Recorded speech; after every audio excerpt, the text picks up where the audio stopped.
Saludos desde la redacción de Euronews. Este jueves nos hemos encontrado con un aumento de la pandemia en distintos puntos, que se trata, dependiendo del lugar, de distinta manera. Mientras en Bélgica el gobierno dice que no son necesarias ya las mascarillas en lugares públicos, en Marsella se prohíbe la presencia de personal, presencia de clientes en bares y en restaurantes. Queda vetado por el momento para intentar contener la pandemia. En Madrid se esperan semanas duras, ha dicho el ministro de Sanidad español, Salvador Illa, al mediodía de este jueves.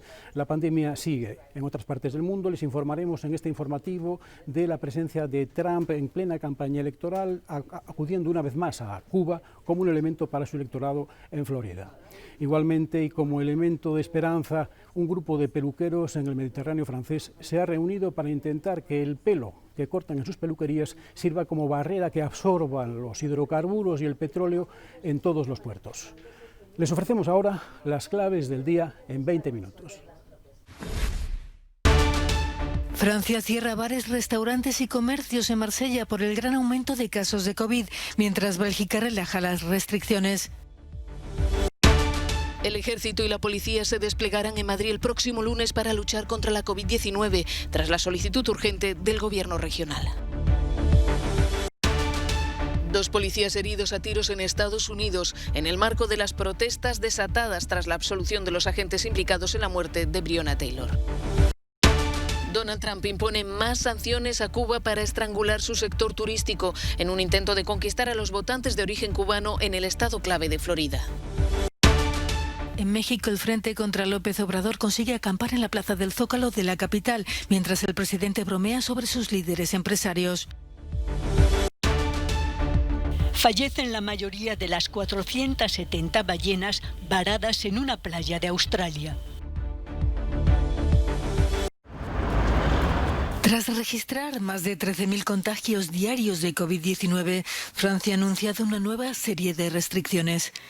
Su territorio ha sido dividido en zonas de mayor o menor peligro en relación con el virus.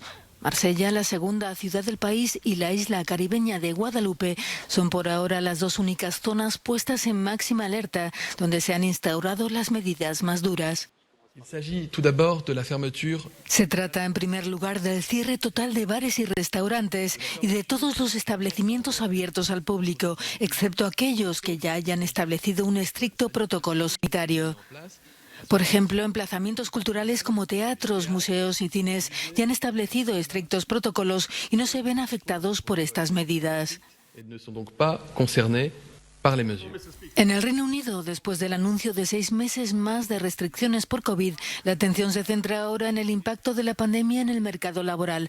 La oposición presiona al gobierno para extender el plan de protección de salarios y evitar un invierno de descontento. No tiene sentido instaurar nuevas restricciones al mismo tiempo que se elimina apoyo para empleos y empresas. Necesitamos hacer un esfuerzo a nivel nacional para proteger empleos y prevenir un segundo confinamiento.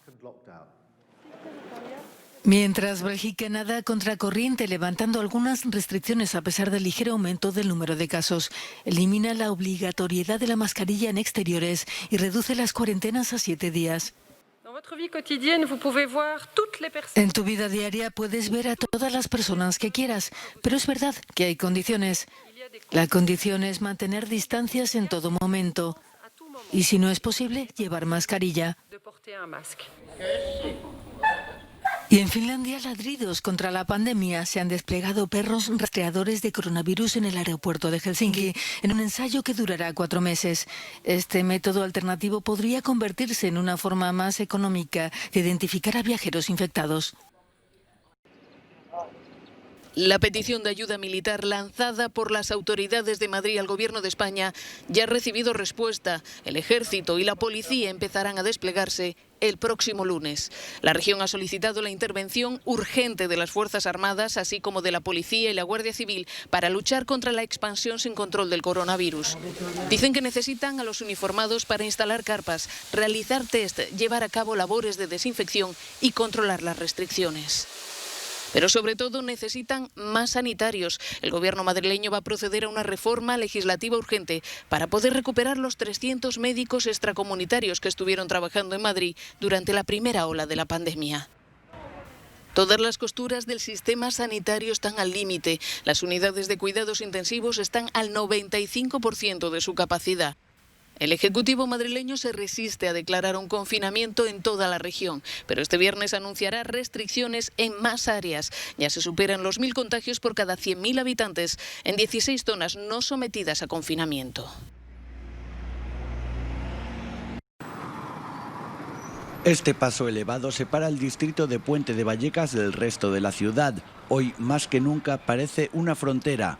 Esta es una de las 37 zonas de alta transmisión de COVID-19, la mayoría en el sur de la región, que han sido confinadas para tratar de contener el avance del virus.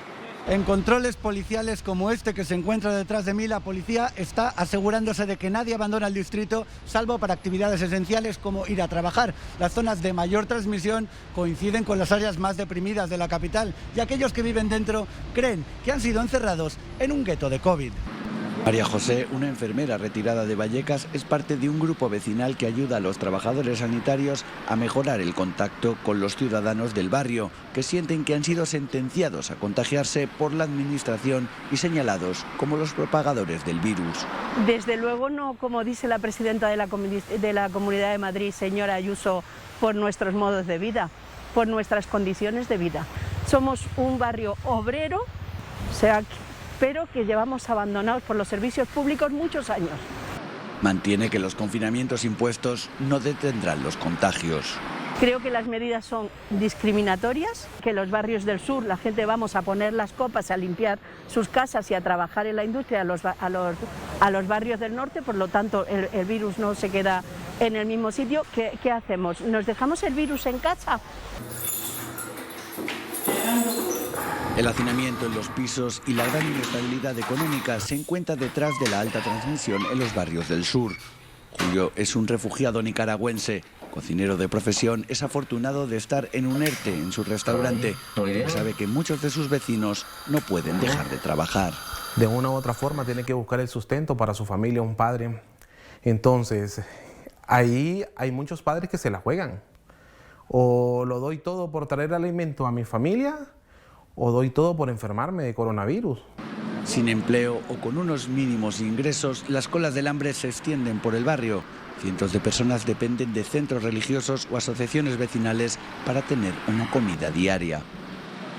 El peor perfil es el de la gente mayor, que tienen limitado ya el campo laboral, gente ya, por ejemplo, más de 50 años y que además tienen pocos ingresos, que les han dejado prácticamente con pensiones ridículas y que, claro, pues no les llega para pagar, a lo mejor están pagando todavía alquiler o están pagando pisos y que no tienen suficiente dinero. Los distritos humildes del sur permanecerán aún un tiempo confinados, pero 16 zonas de Madrid ya han alcanzado la misma cifra alarmante de 1.000 casos por cada 100.000 habitantes. Si el virus sigue extendiéndose, pronto toda la región podría quedar cerrada. En Madrid, Jaime Velázquez, Euronews. Turistas de Alemania, Austria y Suiza demandan a la República de Austria y al Estado del Tirol por el masivo contagio de coronavirus en una de sus pequeñas villas. En las demandas interpuestas por una asociación austríaca de protección al consumidor participan más de 6.000 turistas del Tirol de 46 países, 4.000 de ellos alemanes, además de familiares de personas fallecidas. Este hombre de Langfeld, en Alemania, se encuentra entre los demandantes. Asegura que Austria reaccionó conscientemente demasiado tarde. Deberían haber dicho, ya está, cerramos el telesilla. Nosotros, como veraneantes, no sabíamos lo rápido que se propagaba el virus en esta ciudad, pero ellos lo sabían. Según los protectores del consumidor, los responsables reaccionaron demasiado tarde y no de forma suficientemente contundente al brote de coronavirus. Las autoridades no respondieron a las primeras dudas sobre la seguridad en la villa y, sin embargo, cerraron el popular destino de esquí solo una semana después. Uno puede mostrar con un ejemplo completamente concreto que se volvió más tonto en una semana o que la industria del turismo afectó masivamente las decisiones oficiales, dice este defensor de los consumidores. La COVID-19 se extendió a decenas de países desde la popular villa tirolesa. Están en juego compensaciones de hasta 100.000 euros por persona y el reconocimiento de los daños causados. El siguiente paso sería una demanda colectiva. Primeras reacciones al pacto migratorio y de asilo presentado este miércoles por la Comisión Europea. Mientras que el gobierno francés lo considera una reforma urgente y necesaria, el primer ministro húngaro, Viktor Orbán, adalid contra la inmigración, no ve en él ningún avance.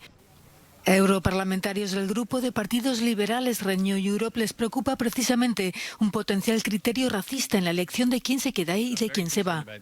Estoy muy preocupado con esta idea de patrocinar los regresos, en la que una potencial ala derechista o un gobierno autocrático pueden elegir las nacionalidades de los que son retornados a sus países de origen. Se puede ver un potencial pacto con el diablo entre gobiernos autocráticos en ambos lados de este tipo de acuerdos, en los que puede que se identifiquen nacionalidades basándose en su religión. Y este tipo de perfiles raciales no tiene lugar en un acuerdo que se llama solidaridad. El Pacto Europeo plantea un sistema flexible en el que cada Estado miembro puede acoger migrantes o patrocinar el regreso a sus países de origen. Entre otras medidas, incluye un procedimiento de asilo y de retorno en las fronteras más rápido y un mecanismo actualizado que impida desplazamientos no autorizados entre países. Prometieron protestas y estas no se han hecho esperar.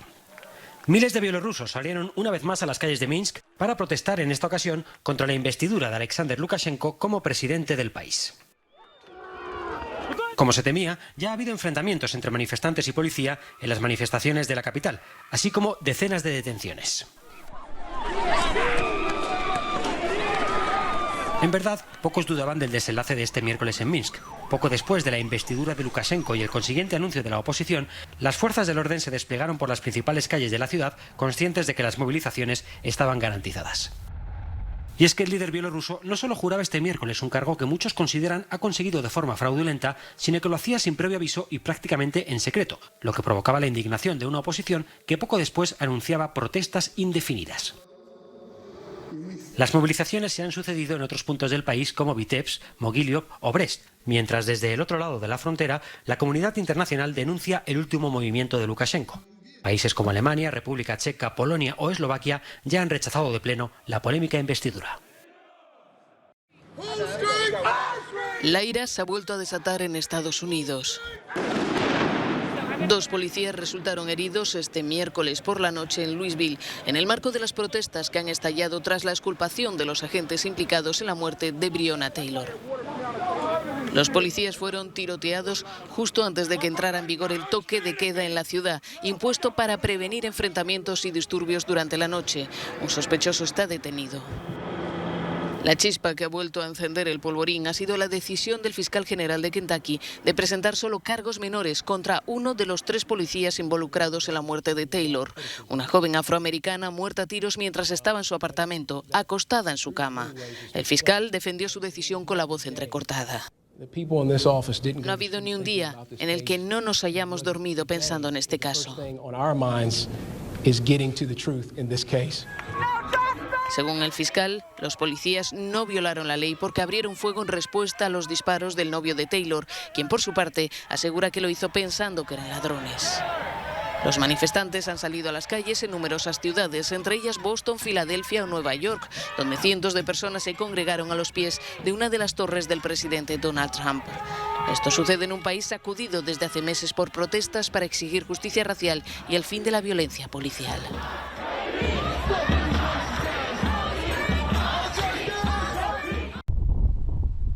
Donald Trump aumenta aún más la presión sobre Cuba. Este miércoles el presidente estadounidense anunció nuevas sanciones diseñadas para estrangular el sector turístico del país. Sanciones que prohíben a los estadounidenses, entre otras cosas, alojarse en los hoteles de la isla. Trump toma estas medidas con un objetivo político claro: intentar conquistar el voto de origen cubano en el estado clave de Florida, cuando quedan menos de 6 semanas para las elecciones. Hoy reafirmamos nuestra férrea solidaridad con el pueblo cubano y nuestra eterna convicción de que la libertad prevalecerá sobre las siniestras fuerzas del comunismo, dice el mandatario. Hoy declaramos el compromiso inquebrantable de Estados Unidos con una Cuba libre y lo tendrán muy pronto. El presidente cubano, Miguel Díaz-Canel, ha respondido en un tuit diciendo que el pueblo cubano no renunciará nunca a su soberanía y derrotará la cruel y criminal política de Estados Unidos. Entre los cubanos, la sensación de que estas sanciones son más de lo mismo. Todo lo que están haciendo para seguirnos machacando, para seguir golpeándonos a nosotros, para que no tengamos dinero para comprar, para que no entre dinero al país, para que piensen que nosotros nos estamos muriendo de hambre, pero nosotros los cubanos somos fuertes y siempre vamos a salir adelante. Para que entonces la gente aquí se sienta mal y entonces salgan a la calle a protestar, como hacen otros países, buscando eso, a apretar más para buscar eso, que pasa aquí en Cuba igual, y ganar, y fundamentalmente las elecciones ahora, que es lo que está buscando él, ganar las elecciones. Trump aprieta el yugo en un momento en el que Cuba atraviesa por serios apuros económicos, agudizados por el cierre de fronteras debido a la pandemia, apuros que se reflejan en una creciente escasez de alimentos y de productos básicos. Las nuevas sanciones no solo prohíben a los estadounidenses alojarse en todos los hoteles de la isla, sino que además eliminan el último resquicio que les permitía a muchos visitar Cuba, con el pretexto de asistir a reuniones profesionales y conferencias. Las medidas azotan también a dos sectores muy importantes, los de los puros habanos y el ron, pues queda prohibido comprar estos productos para llevarlos a Estados Unidos. Lejos queda el deshielo de las relaciones bilaterales que puso en marcha durante su mandato Barack Obama. Lo sorprendente es que, según medios estadounidenses, Trump quiso en el pasado hacer negocios con Cuba. En 2008 solicitó a las autoridades cubanas registrar su marca comercial para invertir en hoteles, casinos y restaurantes, entre otros negocios. Cientos de manifestantes que piden la dimisión del presidente mexicano consiguen llegar a la céntrica Plaza del Zócalo de la capital, encabezados por Gilberto Lozano, uno de los líderes del Frena al Frente contra Andrés Manuel López Obrador. Han obtenido este miércoles la autorización judicial para acampar en ella, después de que la policía se lo impidiera el pasado fin de semana. Lozano asegura que unos 7 millones de mexicanos de distintos lugares del país pasarán por allí hasta final de noviembre.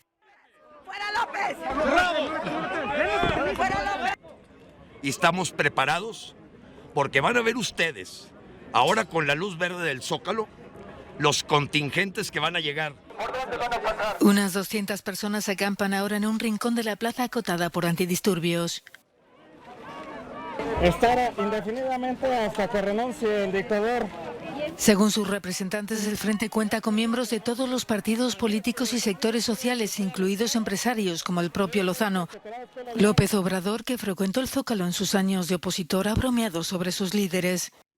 Todas las garantías y bienvenidos, nada más que no simulen, y una recomendación respetuosa, que se queden a dormir los dirigentes.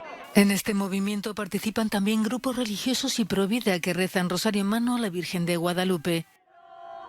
México vive la peor crisis económica en un siglo y está entre los 10 países del mundo con más contagios de COVID-19. No ha podido ser. De las 470 ballenas varadas en una playa del sur de Australia, menos de un 20% han podido ser salvadas. 380 han fallecido. Las primeras 270 ballenas fueron encontradas a principios de esta semana y 200 de ellas perecieron este miércoles. Los equipos de rescate de la isla de Tasmania están ahora intentando salvar a 20 cetáceos, todavía vivos pero atrapados en la arena. Apoyados por voluntarios, los equipos luchan contra reloj para trasladar a las ballenas a aguas más profundas desde la orilla de la playa de Macquarie. Una tarea sumamente estresante, como explica esta científica.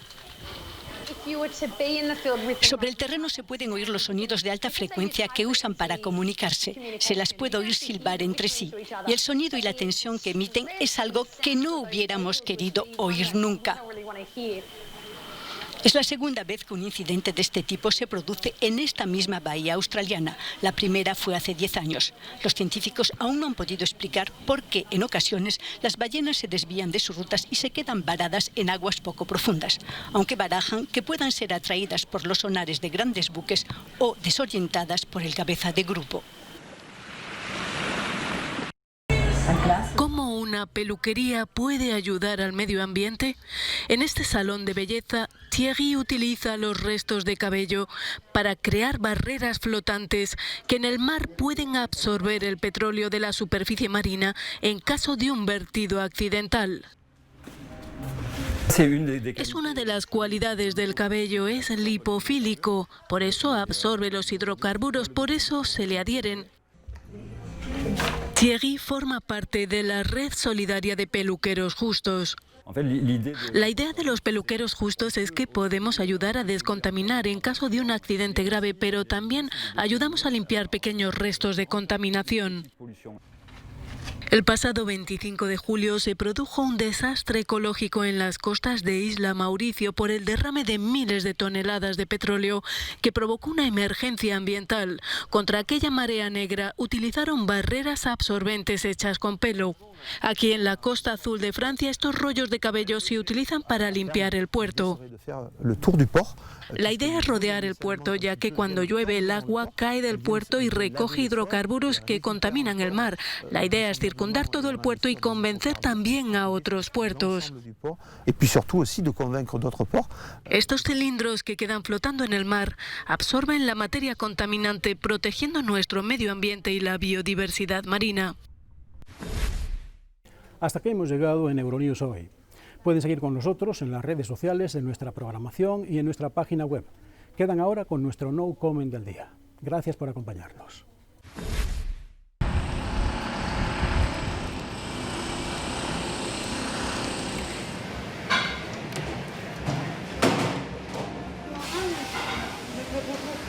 Hello, my name is Ella.